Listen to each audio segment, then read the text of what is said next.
Okay, here we are, Trenny and C, back for another episode. This is, I believe, our first whiskey from Ila. I can't remember right now. Anyway. No. Anyways, so we got the Caol Ila 12-year-old. I think we could do an episode on how to pronounce the name. Yeah, I think we could do a full episode of how to pronounce all Scotch names. There's so many, like Bruichladdich and Bonahaben and... Anyway, this one is Caol, like C-U-L-L, and Ila as in like E-E-L-A, I guess. Okay. I'm thinking like a koala bear. Koala, 12-year-old. Cool. A 12-year-old koala bear. Exactly.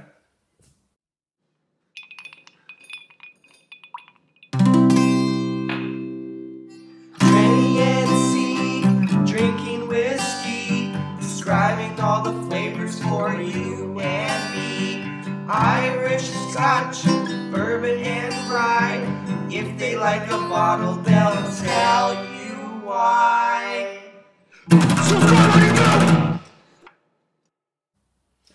All right, we're back with 12-year-old koala bear. Yeah, let's just get right into it, shall we? Just some bottle information.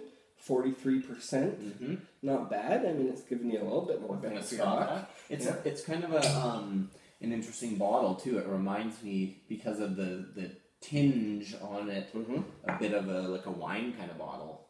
I mean, not necessarily the shape, but a bit of the color there. Yeah, totally. And usually why they do that is because back in the old days, people would base the quality of the whiskey on the color, and a lot of Islay whiskeys are very light in color. So a little marketing strategy there, a little early marketing strategy. Yeah, so it's like it packs, the lightness actually, it packs a big punch with flavor, even though it doesn't look like it has much aging going on. For 12 years old, it's pretty light. Yeah. So Caol Ila Yeah. is heavily used in Johnny Walker, as I understand. It is. It's one of the main single malts, along with Cardew is another one. So if you're a Johnny Walker fan, you may be a fan of this too. Absolutely. All right. Well, so we've kind of talked about color. Yeah. So anyway, color, nose, taste, finish, viscosity. We're going to cover them all today. So get ready. Color, yeah. I mean, it's a blonde. I called it a white blonde. White blonde, yeah, fair enough. I love my Scotch like I like my women. Yes, white blondes. Yeah. Just the way married to one. Yeah, exactly. Okay, let's get into nose. On that note, let's smell this white blonde. I didn't get your nose right in there. Okay. I wish this wasn't the first note on my list here, but wet earth? Wet earth. Okay, yeah, I can feel that. And I put something around like you're approaching a fire or smoke. Like it feels like it's like fire in the distance. Like, Yeah, it's like when you're starting to gain that mild smell of a fire. Yeah, so it's almost like when October rolls around and you can kind of smell it in the air. Yeah, that's a good smell. And I also got out of it kind of. It started reminding me in a weird way of barbecue sauce, and the reason wasn't barbecue sauce specifically.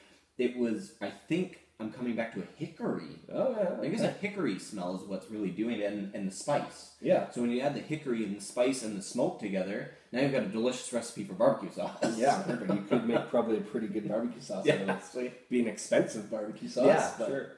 Hey, whatever. So let's taste this stuff. One more note on here.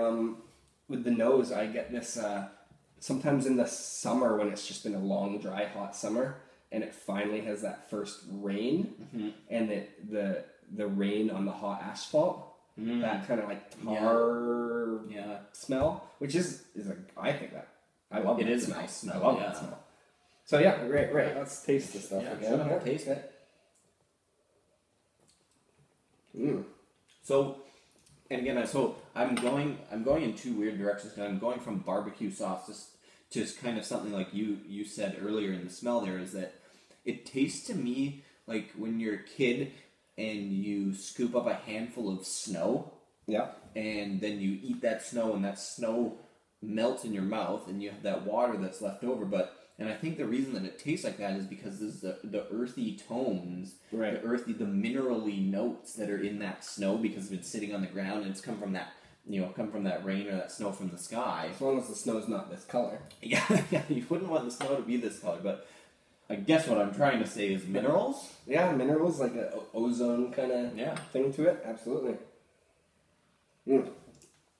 So, I mean, obviously, a lot, for the most part, Islay Scotches are peaty. And this is one of the more medium level peats. So, I mean, it's nowhere near the level of like a Lafroig quarter cask or something like that. But it's if you're going to start getting into peated whiskeys, it's a kind of a good spot to start, I'd say.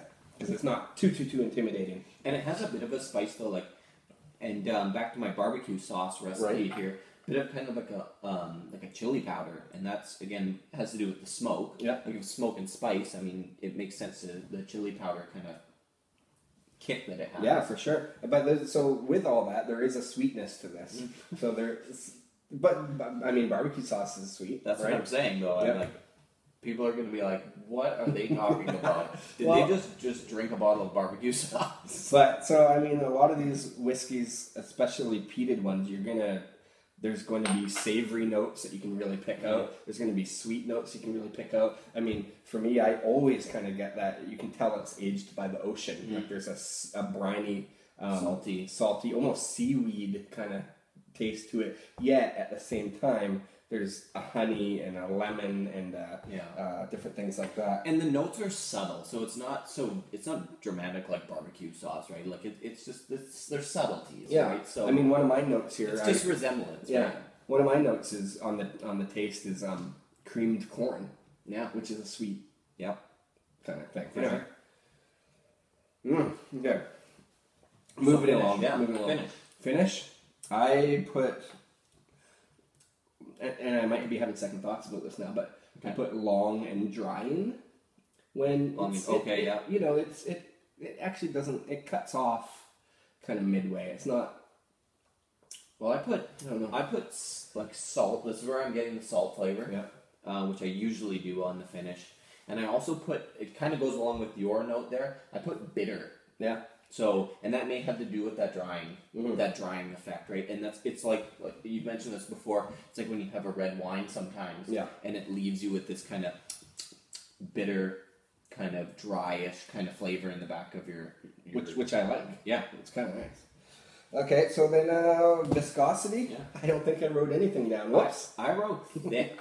Thick, so because it coats your mouth and your palate, and it's actually, again, for such a light-looking spirit color-wise. It packs a punch. Yeah, but it's nice. It is. Yeah, in a good way, a good punch.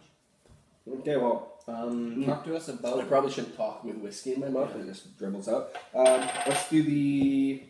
What do you call it? Taste finish. Yeah, the score.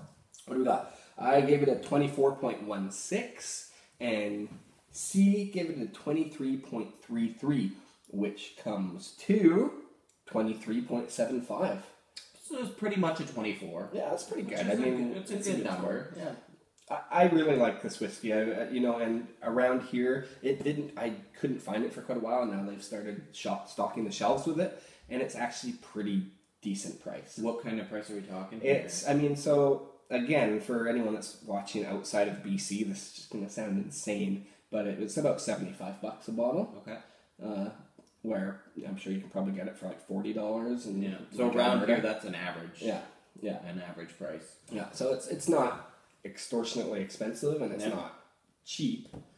But we are recommending it. It's good. It's a good place to start with your peated whiskeys. So, cheers. Thanks for your time. Visit us trennync.com. Send us your Gmails, trennync@gmail.com. And subscribe. Cheers. Subscribe.